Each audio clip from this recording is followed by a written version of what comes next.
Hi guys, Shannon here from Step on Life West Lakes. Now you've been training hard, you've been preparing for your upcoming event or even just your training session. You get 5 to 10 minutes into that workout or the event and you get that dreaded pain in the side here, that side stitch. So today we're going to look at ways to help prevent and avoid that side stitch from happening. So stay tuned for more info.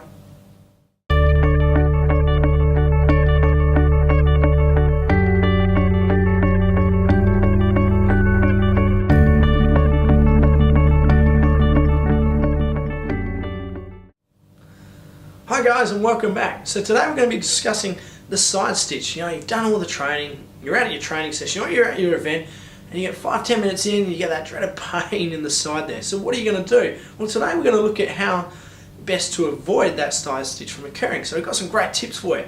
So number one, eat a breakfast. So make sure it's a lightweight breakfast, low in fibre, low in fat, and possibly avoiding dairy as well.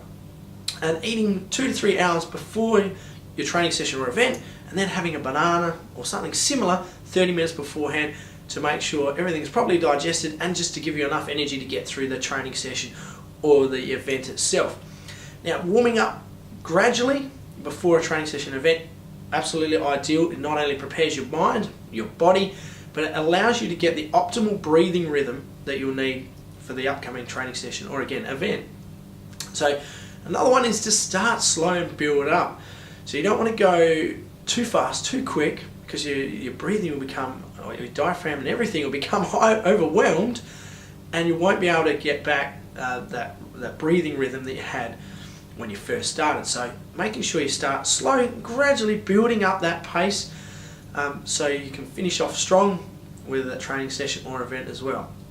A well-trained core and obliques is going to allow you to have that increased support through your diaphragm, okay, and you're going to have less of this, so less rotational movement, which is going to be better for you because there's going to be less opportunity or less chance for you to get that side stitch occurring. So increased core strength. So for all those runners out there that just do running, which is fantastic, but just make sure you get that opportunity to train your core at the same time, which is going to allow you to and reduce those chances of you getting that side stitch.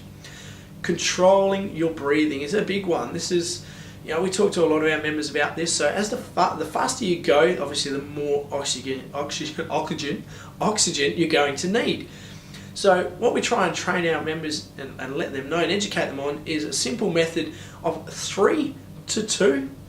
So what this basically means is 3 steps breathing in and 2 steps breathing out. Okay, so you're forcefully blowing the air out, allowing your muscles to relax, and obviously, you know, breathing deeply at the same time as well. So it gives you a nice controlled breathing rhythm, and depending on your speed, so it might be 3 to 2 for you, it might be a little bit different for someone, so someone that's a little bit quicker, so it might be 2 to 1 or even 1 to 1 if you're doing an absolute flat out, say 400-meter run. So it's quite personal, but generally we look at 3 to 2 is the best way of breathing when you're just going for a slow jog or run.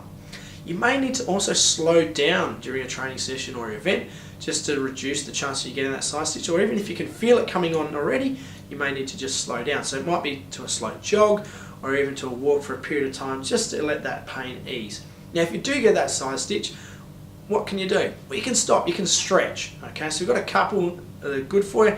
You can stick your fingers just underneath your rib cage where you feel that pain, taking a deep breath in. As you breathe out, just gently pushing in. Okay, it's not a forceful shove the fingers through the rib cage, it's just a gentle press in. We can also reach up nice and tall, reach up high, and then take a deep breath in, folding forwards, trying to let our arms hang, okay? Getting a nice sort of stretch through that diaphragm and chest area at the same time. We can also side stretch, we can lean over to one side. Now, depending obviously what side is on, is the side that you want to stretch. So if it is on your right, lift your right arm up and lean over to the left. Okay.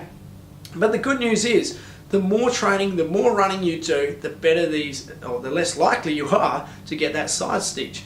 Okay, because you're basically increasing your stamina and endurance. I'm getting my words all mixed up. So increasing your stamina and endurance, and obviously it helps get you into a normal and optimal breathing rhythm.